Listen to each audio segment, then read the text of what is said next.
झेंझी काय करू शकतात हे दाखवून दिलं. दिल्लीमध्ये प्रोटेस्ट केलं आणि आपल्या हक्काची मागणी ही घेऊन टाकली.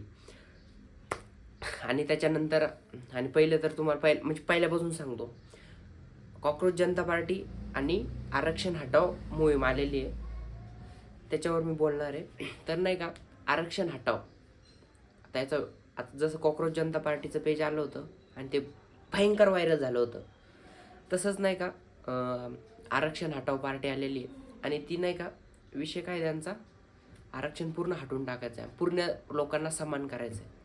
तुम्ही सांगा कसं होणार आहे? होईल का? होणारच नाही. तुम्ही सांगा. जर तसं आरक्षण हटवायचं असेल तर पहिले नाही का आपल्याला जात हटवावं लागेल आणि जात हटवणं काय सोपं नाही. जात हटली बाबा, हटली पण जात. पण तुम्ही सांगा, एखादा मारवाडी एक्झाम्पल धरवलं, मारवाडी असला तो शेतामधलं काम करेन का? तो बरं ते जाऊ द्या, मारवाडी कोणाच्या घरी हे धुवायला येईन का?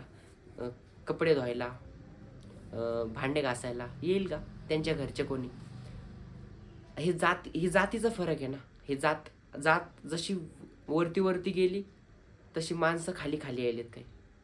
तर ही जात नष्ट होणारच नाही कधी.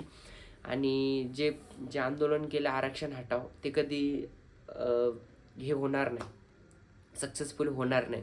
आणि पहिली गोष्ट, कॉक्रोच जनता पार्टीने संविधानाच्या आतमध्ये राहून आपल्या मागण्या मांडल्या होत्या. आणि हे जे आंदोलन आहे याचं आरक्षण हटाव, हे नाही का याच्या वरती जाऊ नये, आरक्षण याच्या संविधानाच्या पलीकडे जाऊ नये.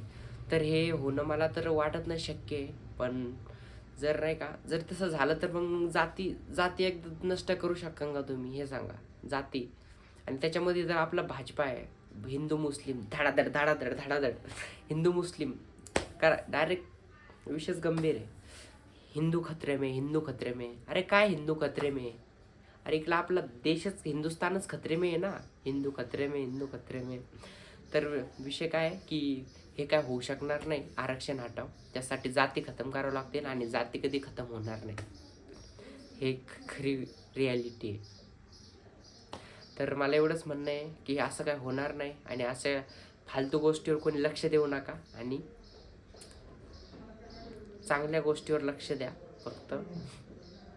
चला भेटूया दुसऱ्या व्हिडिओमध्ये. Bye bye.